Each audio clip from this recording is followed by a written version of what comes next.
tayo. Dudugtungan ko lang po ang mga sinabi ng ating speakers.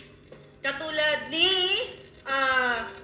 Attorney Glenn Chong and spokes Harry Roque. Kung matatandaan po ninyo, nagsimula tayong mag-expose 2022 dahil sa ating mga puting ahas. Mabuhay ang lahat ng mga puting ahas. At dahil sa mga puting ahas na yon, nalaman ninyo kung ano ang mga kasamaan na ginagawa ng Araneta, Marcos, Romualdez at ang kanilang mga kasabwat sa pagnanakaw sa kaban ng bayan. Unang-una po, yung smuggling na binanggit ni Spokes Roque.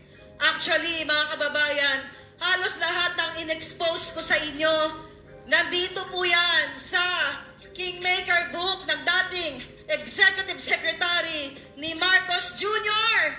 Kaya nung nirelease ang book ni Attorney Vic Rodriguez, ay napatunayan ng taong bayan na si Maharlika ay hindi nagkakatahang isip, kundi ang lahat ng mga in-expose natin, hindi man lahat, ang karamihan ay nandito po sa libro ni Attorney Vic Rodriguez. Mga kababayan, ang smuggling na isa sa una kong laban, na ang kasabwat dito, hindi kasabwat, kundi ang mastermind, walang iba kundi ang bangag na presidente, si Marcos Jr., ang kanyang asawang si Liza Ahas, ang kanyang pinsan na si Tambaloslos na sangkot sa bribery, at ito ay nakalagay din po sa librong ito ni Attorney Vic Rodriguez. Wow. Pero mga kababayan, ang pinakamasakit sa lahat na ginawa ng gobyerno ni Marcos Jr. ay ang pagkidnap sa mga minor de edad sa Turkey.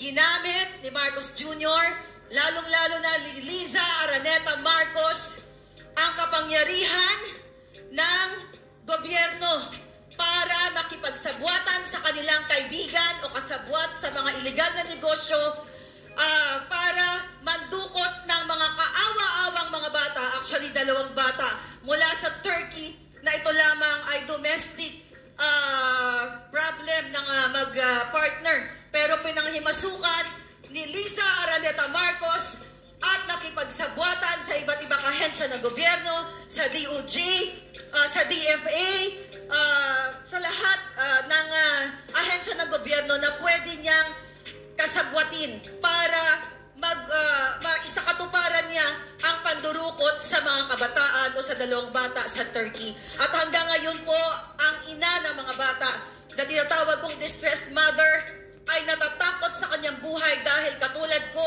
katulad ni Attorney Glenn, katulad ng mga nakikipaglaban na maiisog, kami po ay gustong gurgurin ng bangag na gobyernong ito dahil hindi po nila kayang tanggapin na ang taong bayan ay gising na sa kanilang mga kawalang-iyaan. Liza Marcos, kidnapper! Yes! Liza Marcos, Kidnapper! Liza Marcos, Kidnapper! Yun, mga kababayan, talaga naman, akalain mo, isang ina na dapat ay puprotekta sa kanyang mga sinakupan. Bilang isang First Lady sana na protektahan ang ating mga kabataan dahil sila po ay nangako na kayo ay ibangon, pero imbes na ibangon ay nilubog nila ang Pilipinas, at hindi lang yon, nagdukot pa ng mga bata. Wala pong inang matino na gagawa ng pangingitnap gamit ang puwersa ng gobyerno. Kaya dapat na po talagang mawakasan na ito. Alam ko, excited na kayo sa ating Pulburon movie. Yeah. Shopee Payday Sale is here. Pulburon movie ni Get ready to Bangag. enjoy Shopee Live 70% off. Pulburon movie. Yeah.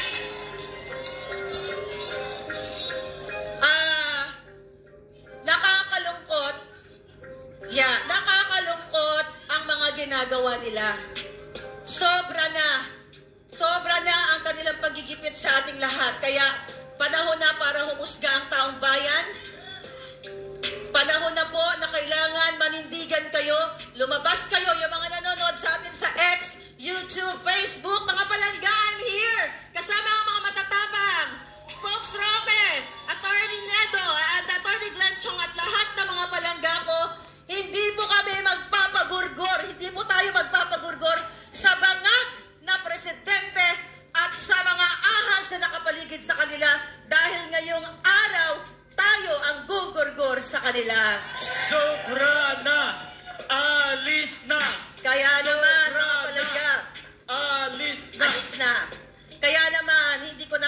tanggalin.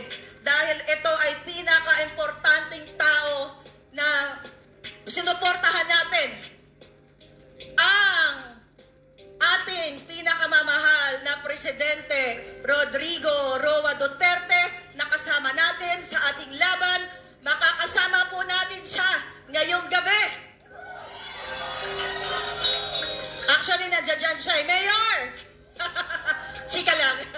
Anyway, mga kababayan, gusto kong pasalamatan si Pangulong Duterte sa kanyang pakikipaglaban at pagiging boses natin, even though na sana po ay retired na siya, nag-enjoy na lang siya sa kanyang buhay, pero dahil hindi niya kayang makita na kayo ay ginigipit, lalo na ang mga KOJC members at ang mga Pilipino na hindi na kayang bumili ng masustansyang pagkain at lahat ng klaseng uri ng korupsyon ng Bangag Junior na ito, kasama natin ang pinakamamahal na Presidente Duterte. Kaya naman, eto na siya.